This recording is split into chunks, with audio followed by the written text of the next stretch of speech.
Clarets TV talking to John Freeman following the penalties defeat here in the BBC Essex Senior Cup against Bowers Pitsea. John, first 90 minutes, like you just said, in a long time, and the first 90 minutes with the Clarets as well. How did you find that?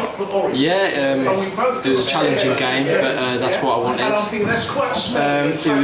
It was quite intense as well, and I think to be thrown into the deep end is what I want as a player. So obviously I'm really disappointed with the result, but I think it might be a blessing in disguise and we can focus on the league and move forward.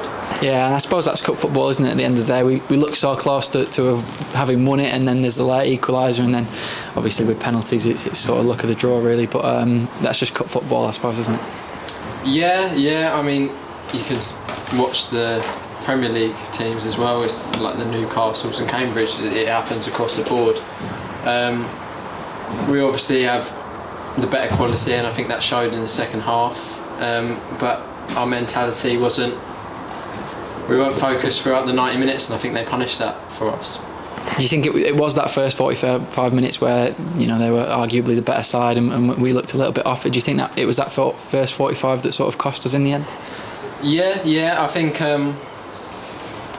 it's fair to say they were up for it a bit more at the beginning, and that showed, and that's what I think we're really disappointed with.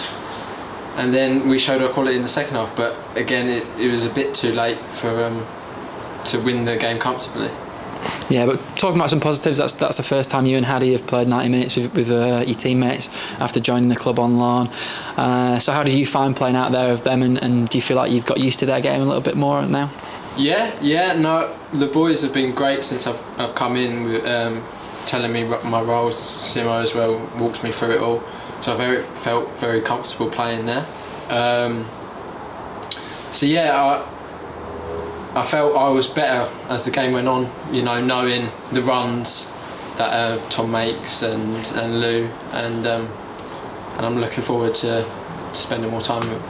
Yeah, and just talking about that sort of filling in at left back, obviously there was a positive lateral flow for Guy earlier on, and I think that's the first game that you've ever played in that position in your career, so a bit of a filling in job, but how did you find that in that position? Yeah, for MK I've played in a number of positions. I played left centre back on my debut, so I'm quite used to getting my head straight and focusing on the job at hand. But yeah, there's a lot of running to do at left back, and hey, look, I'm happy to do a job wherever. Nice one. And now we move on to Welling on Saturday, back to league action. What are your thoughts ahead of that one? Yeah, well, it's a local one for me. I'm really looking forward to it. They're a big, strong side as well, and I think we're in a really good space. Other than this result now, we're 4 or 5 unbeaten in the league, so I'm really looking forward to it. Thanks, John. Thank you very much.